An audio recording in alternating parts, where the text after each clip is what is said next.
Hujambo na karibu tena mtazamaji wa The World News katika kipindi hiki cha ulimwengu wa siasa. Mimi ni Adam Hussein. Miongoni mwa yale tuliokuwa nayo ni kile kilichoelezwa na waziri wa fedha nchini Marekani, ambaye amesema vikwazo vya Umoja wa Ulaya EU dhidi ya Urusi vimeshindwa. Waziri wa fedha nchini Marekani amesema ikiwa kitu kinafanywa mara 19 mfululizo, hii inamaanisha kuwa haifanyi kazi. Hii ni kauli iliyotolewa na Scott Bessent, waziri wa fedha wa nchini Marekani. Vikwazo ambavyo Brussels imeviweka dhidi ya Moscow kuhusu mzozo wa Ukraine kwa kipindi cha kuanzia mwaka 2022 hadi sasa havikuweza kufanya kazi, na Urusi inaendelea kufanya mashambulizi bila kizuizi chochote. Misaada mingi iliyotolewa na Magharibi pamoja na Marekani, lakini haikuiwezesha Urusi kuinyima uhuru wa kufanya mashambulizi na wala kufanya hali ya uchumi wake. Waziri huyo wa fedha Bwana Scott Bessent aliliambia shirika la habari la NBC News mnamo Jumapili. Afisa huyo alikosoa umoja huo kwa kufuata mkakati huo kwa raundi 19 mfululizo na kudai kuwa maafisa wa Umoja wa Ulaya kimsingi wanafadhili vita vyao wenyewe.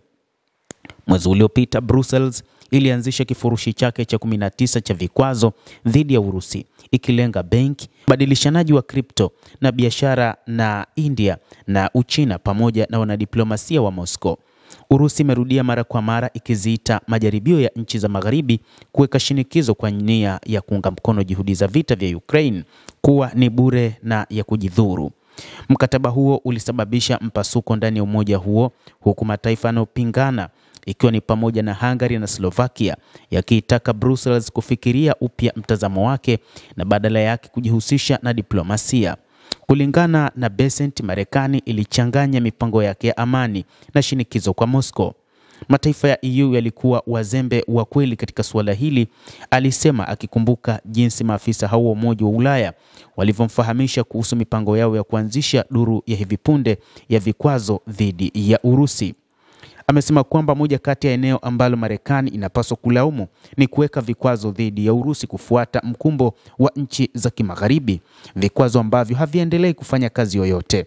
Ikumbuke katika siku za hivi karibuni Marekani iliweka vikwazo katika makampuni makubwa mawili ya mafuta ya Urusi ya Rosneft na Lukoil, lakini Marekani inaona kwamba hii ni mipango ambayo haina faida yoyote na vita vinazidi kuendelea kila kukicha.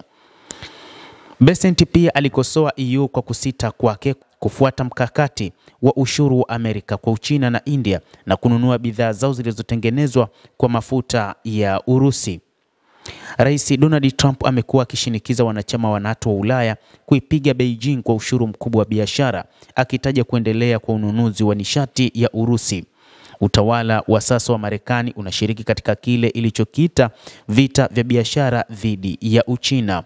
Ni wakati ambapo Marekani iliyataka pia mataifa hayo ya Magharibi kuunga mkono harakati hiyo. Washington pia ilipiga ushuru wa ziada wa 50% juu ya ununuzi wake wa mafuta ya Urusi. New Delhi ilishutumu hatua hiyo kama isiyokuwa na haki, isiyo na msingi na isiyokuwa na maana.